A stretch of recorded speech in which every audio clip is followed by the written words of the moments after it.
Bonjour. Dans cette vidéo, on va faire le corrigé de l'exercice 2 de la série des TD relatifs au module d'électricité 1, consacré à l'électrostatique et à l'électrocinétique pour les filières SMIA et SMPC. L'exercice 2 porte sur les distributions continues de charge. Elle est constituée de trois parties. Dans la première partie, on a une charge qui est distribuée uniformément dans les trois cas suivants. Le premier cas, on a une charge qui est distribuée le long d'un cercle de rayon R de centre O avec une densité linéique lambda constante. Dans le deuxième cas, une charge qui est distribuée uniformément sur la surface latérale d'un cylindre d'axe Z, Z', de rayon R et de hauteur H avec une densité surfacique sigma constante positive. Dans le troisième cas, une charge qui est distribuée uniformément dans un volume compris entre deux sphères concentriques de rayon R1 et R2 avec R1 inférieur à R2 avec une densité volumique ρ constante positive. La question dans cette partie-là, c'est de déterminer dans chaque cas la charge totale Q. Donc on exprimera mathématiquement que la charge totale est la somme de toutes les charges infinitésimales. Partie B. On a un fil rectiligne de 2 mètres de long et situé sur l'axe des X, entre l'abscisse 3 mètres et l'abscisse 5 mètres. Sa densité linéique de charge est donnée par la fonction lambda égale à 3,10 à la puissance moins 6 fois x carré. Donc on remarque que lambda ici n'est pas constant, donc on n'a pas une distribution uniforme de charge. Où x est en mètres et lambda en coulomb par mètre. La question c'est que vaut la charge totale du fil. Dans la troisième partie, la partie C, on a la densité de charge à l'intérieur d'une sphère de rayon R, de centre O, est donnée par la fonction asymétrie sphérique ρ égale à ρ0 fois 1 moins R sur le rayon R. Donc on voit ici que la densité volumique n'est pas constante, elle dépend des rayons R. Avec ρ0 étant une constante positive et R étant la distance à partir du centre. La question c'est que vaut la charge totale de la sphère. Avant d'entamer la correction de l'exercice, on va faire un rappel sur les distributions de charges, soit linéaires, surfaciques ou volumiques. Commençons par la définition de la distribution linéaire de charge. Donc, une distribution linéaire de charge, c'est une répartition continue de charge sur une ligne. Donc, pour décrire la distribution de charge sur un objet qui a la forme d'une courbe, exemple un fil chargé, on utilise la notion de densité linéique de charge, de symbole lambda, qui est la charge par unité de longueur. Son expression, donc lambda égale dq sur dl, avec dq c'est la charge élémentaire contenue dans la longueur dl, c'est la longueur élémentaire. Lambda est la densité linéique de charge, on l'appelle aussi la charge par unité de longueur. Son expression c'est dq sur dl. Donc, pour déterminer la charge totale Q portée par une ligne de longueur L, on exprime la charge comme étant celle intégrale le long de la ligne de dQ. Donc, on va exprimer dQ d'après l'expression de lambda, dQ égale à lambda dL, et on calcule la charge totale portée par la ligne. Pour la définition de la distribution surfacique de charge, c'est une répartition continue de charge sur une surface. Pour décrire la distribution de charge sur un objet qui a la forme d'une plaque, on utilise la notion de densité surfacique de charge, de symbole sigma, qui est la charge par unité de surface. Son expression, sigma égale à la charge élémentaire contenue dans la surface élémentaire ds. Donc dans la figure ici, on divise notre surface en des surfaces élémentaires chargées par la charge élémentaire dq. Sigma est la densité surfacique de charge. Elle est appelée aussi la charge par unité de surface. Elle est égale à dq sur ds, égale à la charge élémentaire sur la surface élémentaire. La charge totale qui est portée par une surface drs, on peut l'exprimer en tant que l'intégrale sur toute la surface de dq, égale aussi, c'est l'intégrale sur toute la surface de sigma ds. Donc on a déduit l'expression de dq d'après l'expression de sigma qui est égale à dq sur ds. Cette intégrale, c'est un intégral double qui porte sur toute la surface chargée S. Pour la définition de la distribution volumique de charge, c'est une répartition continue de charge sur un volume.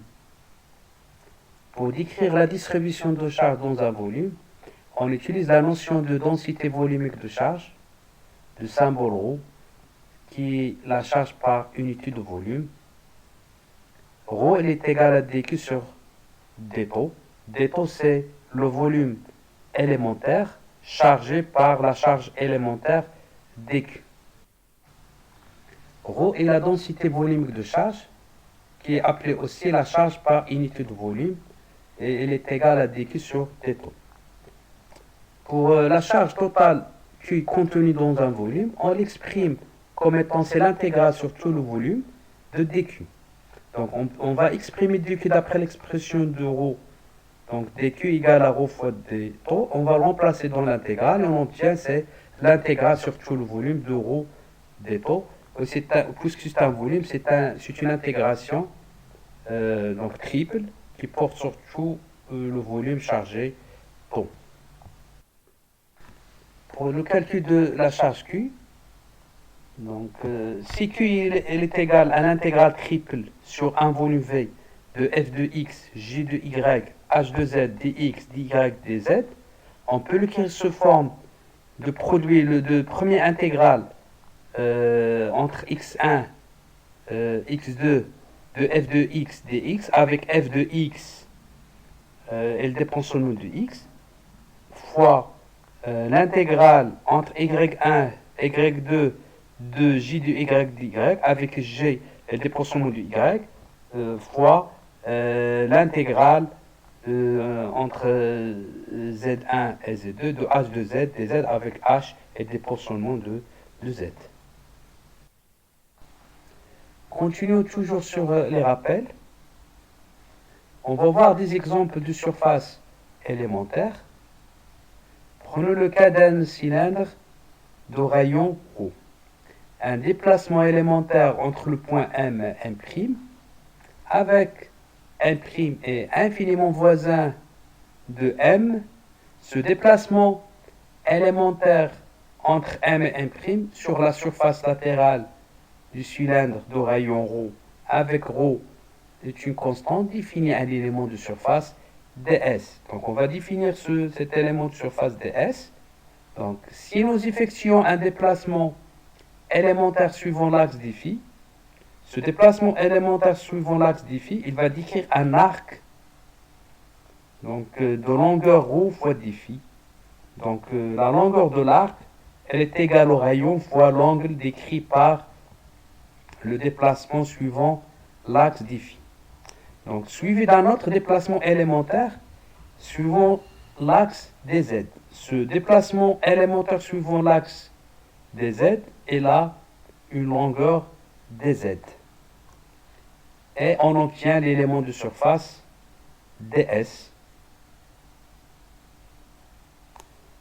Donc le vecteur ds, c'est un vecteur pris perpendiculaire à la surface latérale du cylindre, orienté vers l'extérieur. Pour le calcul de l'élément de surface ds, donc c'est dz fois ρ dφ. Donc on peut écrire que ds elle est égale ρ dφ fois dz. Pour un deuxième exemple de surface élémentaire, on prend le cas d'un plan parallèle au xy de code z, un déplacement élémentaire entre le point M et 1', avec 1' et infiniment voisin de M. Ce déplacement élémentaire entre M et 1' sur le plan de code Z, Z est une constante, définit un élément de surface ds qu'on va le voir maintenant. Donc, si nous effectuons un déplacement élémentaire suivant l'axe dφ, ce déplacement élémentaire suivant l'axe dφ, elle va décrire un arc de longueur ρ fois dφ, suivi d'un autre déplacement élémentaire suivant l'axe des ρ. Elle va décrire un segment de longueur des ρ, ce qui va nous donner l'élément de surface ds qu'on va définir. Donc, cet élément de surface ds, on peut déterminer sa valeur. Donc, il a la forme d'un rectangle. Donc, ds, ça c'est la longueur fois la largeur, ça sera égal à ρ fois dρ fois dφ. Prenons un troisième exemple de surface élémentaire. On va prendre le cas d'une sphère de rayon R. Donc, un déplacement élémentaire entre le point M et 1'. M1' est infiniment voisin de M. Ce déplacement élémentaire du point M à 1' sur une surface, la surface d'une sphère de rayon R avec R est une constante, définit un élément de surface ds. Si nous effectuons un déplacement élémentaire suivant l'axe dφ, suivi d'un autre déplacement élémentaire suivant l'axe dθ,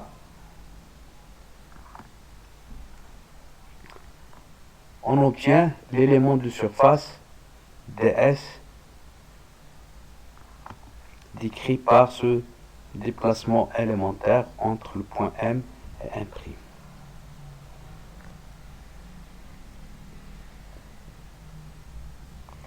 Donc on voit la surface élémentaire ds. Donc les codes de cette surface élémentaire, c'est R, c'est l'arc R dθ et l'arc R sinus θ dφ. Donc on peut exprimer ds comme étant égal à R carré sinus θ dθ dφ.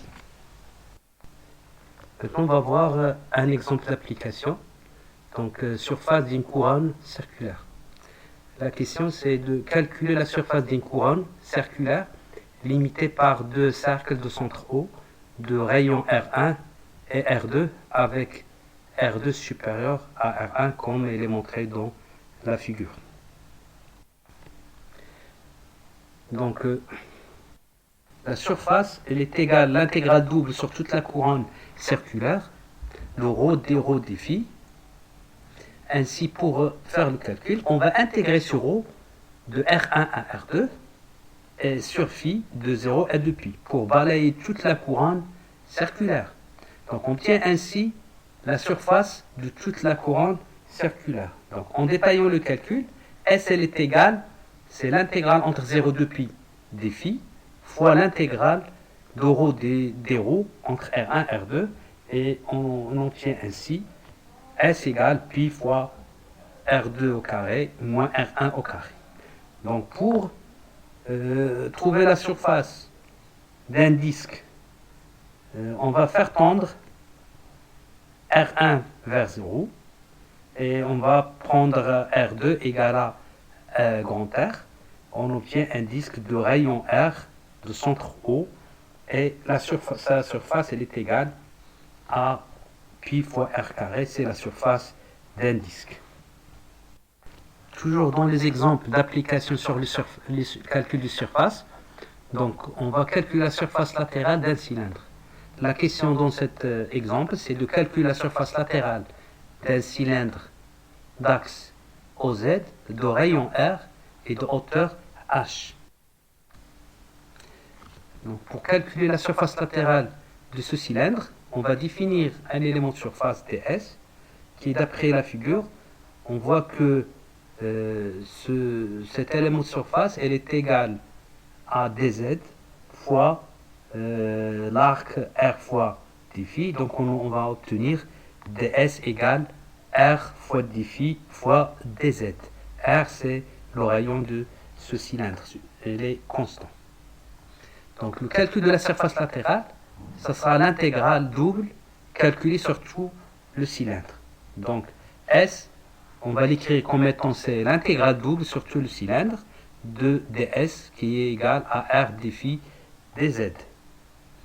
Et en développant le calcul, donc on va sortir le r puisque c'est une constante, et on va intégrer phi entre 0 et 2pi, et on va intégrer z entre 0 et h pour balayer toute la surface latérale du cylindre, et on obtient S égale à 2pi fois R fois H. C'est la surface latérale de ce cylindre.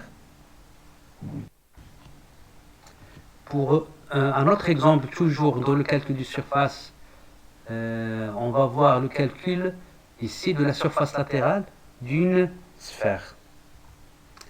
Donc la question c'est de calculer la surface d'une sphère de centre O et de rayon R. Donc pour calculer la surface latérale d'une sphère, on va définir un élément de surface, ds, qui est égal à r carré sinus θ dθ dφ. La surface S est l'intégrale double calculée sur toute la sphère.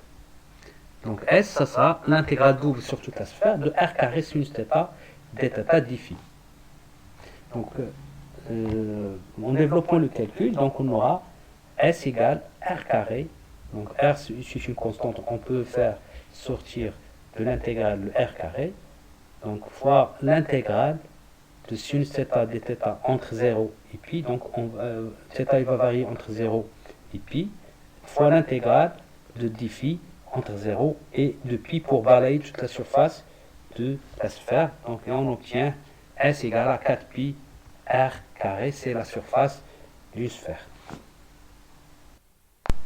Maintenant, on va voir un rappel sur les volumes élémentaires. Donc, soit M et M', deux points de l'espace, avec M' est infiniment voisin de M. Un déplacement élémentaire entre M et M' définit un élément de volume d'éton. Traçons d'abord les axes de coordonnées et effectuant des déplacements élémentaires le long de ces axes.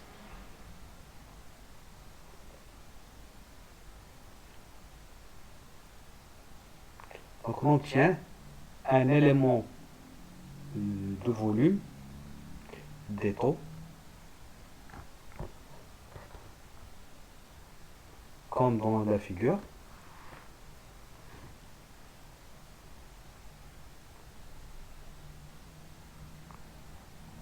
Donc pour le calcul de l'élément de volume d'étau, c'est la base fois la hauteur. Donc la base de ce volume élémentaire, c'est d ρ fois ρ fois dφ fois la hauteur dz, et on aura l'élément de volume d tau qui est égal à ρ fois d ρ dφ dz.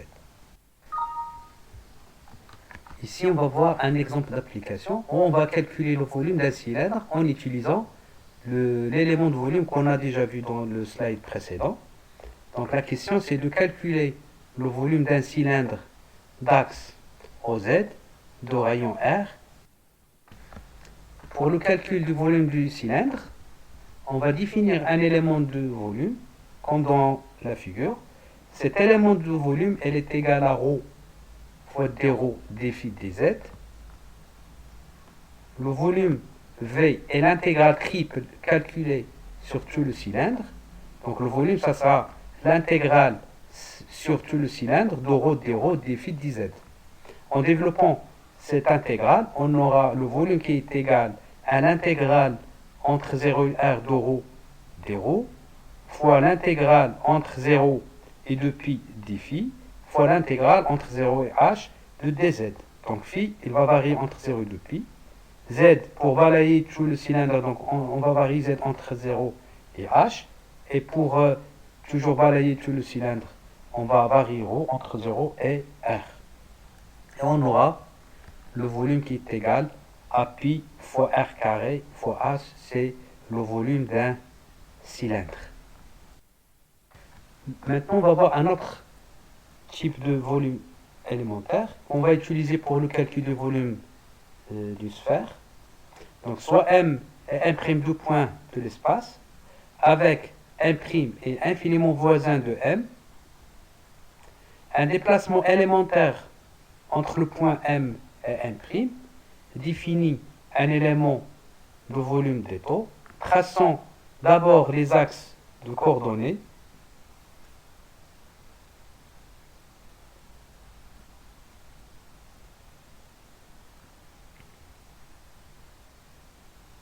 Et effectuant des déplacements élémentaires le long de ces axes, on obtient un élément de volume d'étau, comme dans la figure.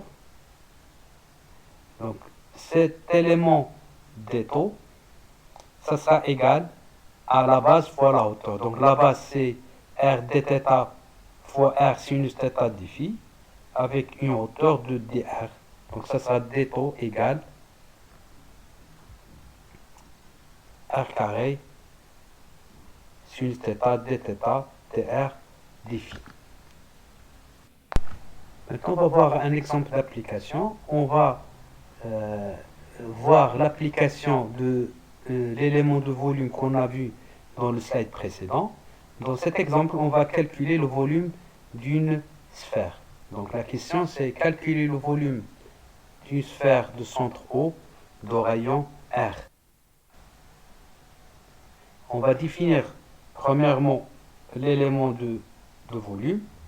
Donc dV égale R carré sinus θ dθ dr dφ, comme on a vu dans l'exemple ou dans le rappel précédent. Donc le calcul de volume V, c'est l'intégrale triple calculée sur toute la sphère. Donc V, ça sera l'intégrale triple sur toute la sphère de R carré sinus θ dθ dr dφ. En développant le calcul, donc pour balayer tout le volume de la sphère, donc on va varier petit r entre 0 et r le rayon, et dφ entre 0 et 2π, et pi entre 0 et θ entre 0 et pi. Donc on aura le volume, elle est égale à l'intégrale entre 0 et r de r carré dr, fois l'intégrale entre 0 et 2π de dφ, fois l'intégrale entre 0 et pi de sinus θ dθ. On aura le volume qui est égal à 4π r à la puissance 3 sur 3, c'est le volume d'une sphère. On arrive maintenant à la correction de l'exercice 2. Soit une charge qui est distribuée uniformément dans les trois cas suivants. Le premier cas, on a une charge qui est distribuée uniformément le long d'un cercle de centre O de rayon R avec une densité linéaire lambda constante.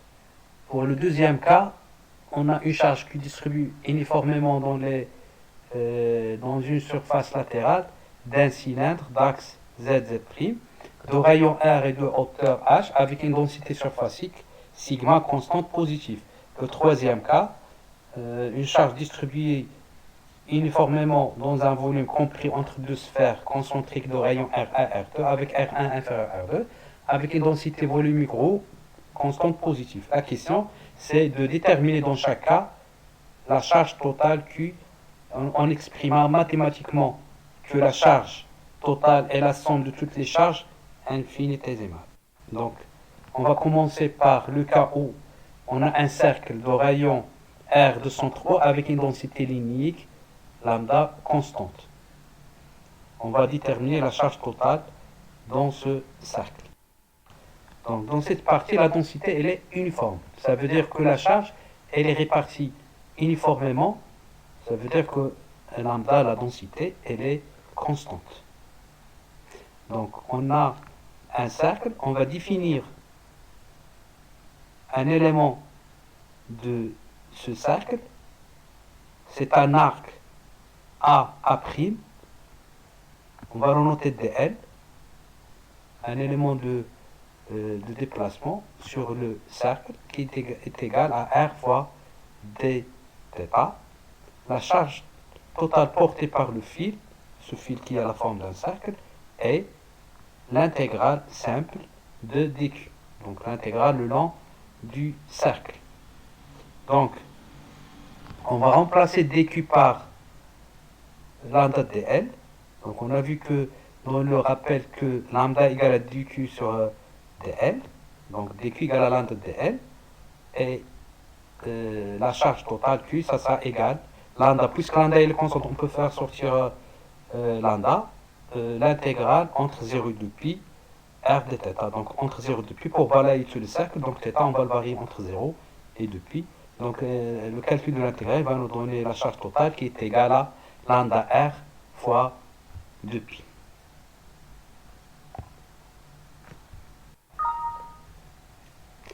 Dans le deuxième cas, c'est une charge Q distribuée uniformément sur la surface latérale d'un cylindre d'axe ZZ' de rayon R et de hauteur H avec une densité surfacique sigma constante positive.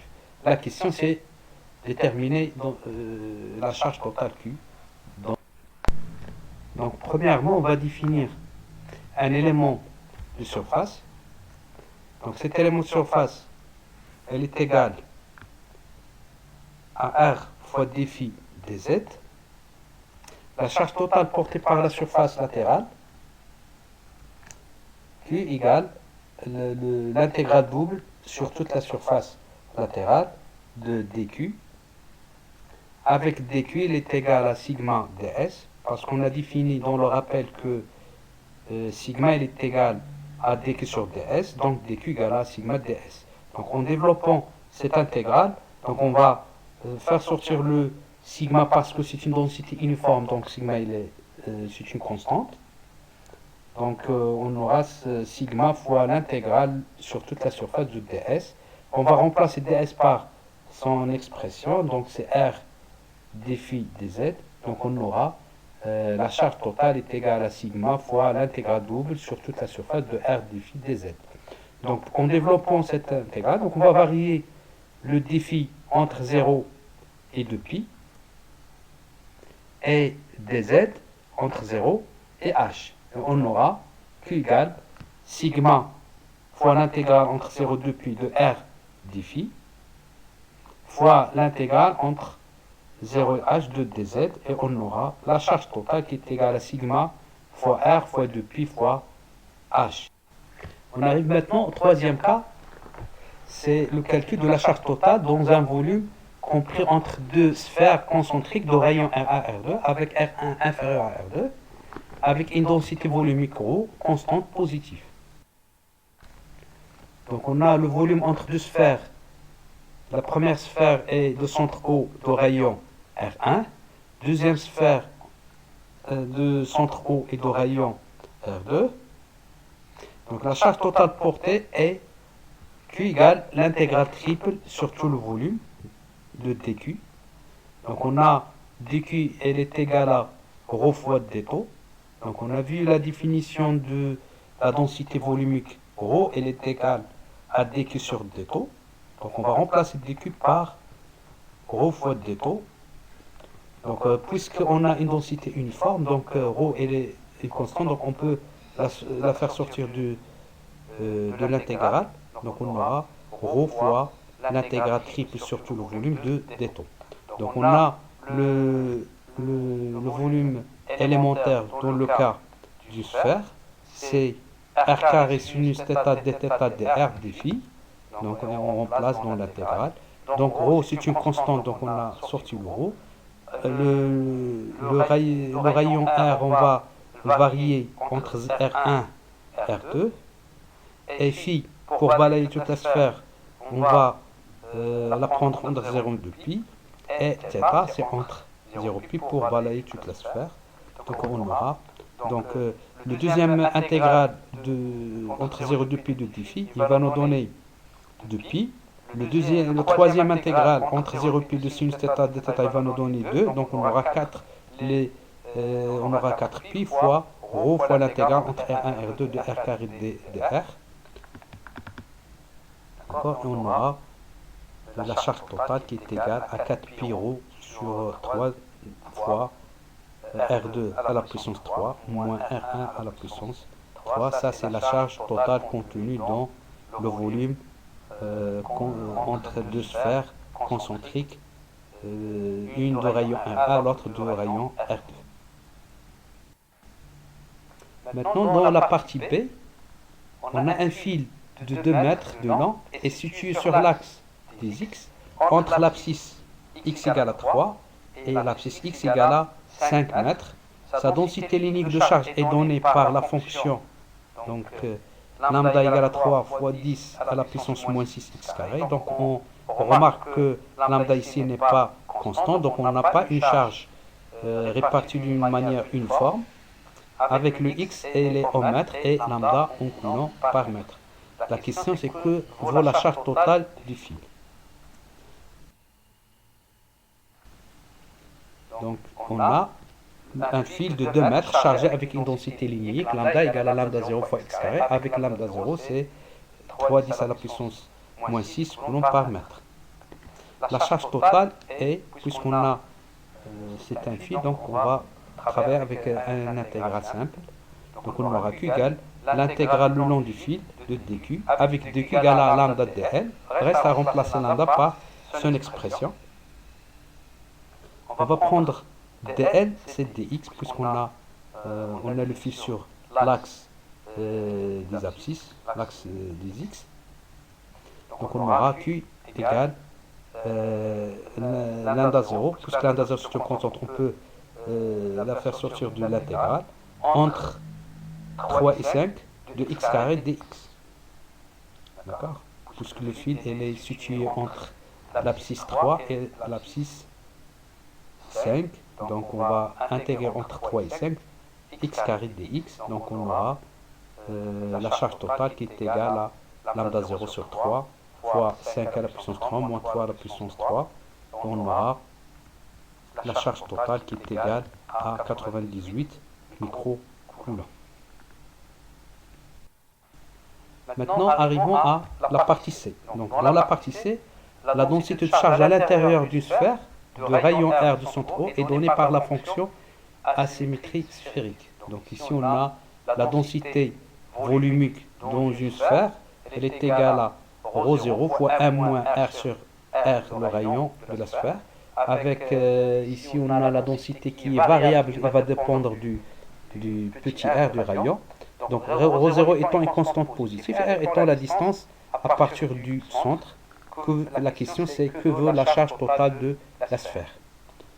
Donc on a ici une coupe de la sphère, donc on a une sphère de rayon r de densité ρ, une densité qui est variable et dépend de la distance à partir du centre.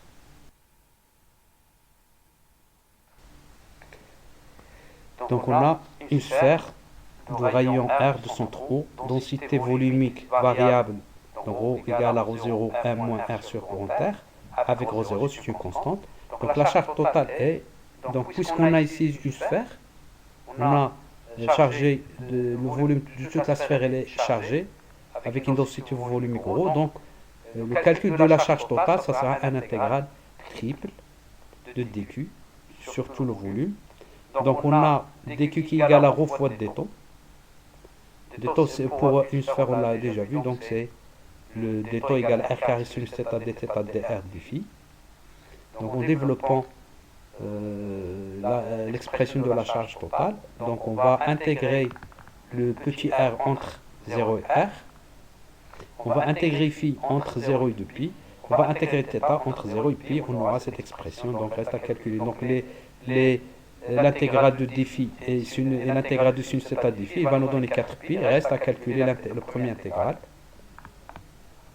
et on aura cette expression, donc la charge totale qui est égale à pi fois ρ0 fois r à la puissance 3 sur 3. Donc ici on a développé le calcul, donc l'expression finale qu'on va trouver, c'est que la charge totale est égale à pi fois ρ0 fois r à la puissance 3 sur 3. Ainsi on a terminé la correction de l'exercice 2.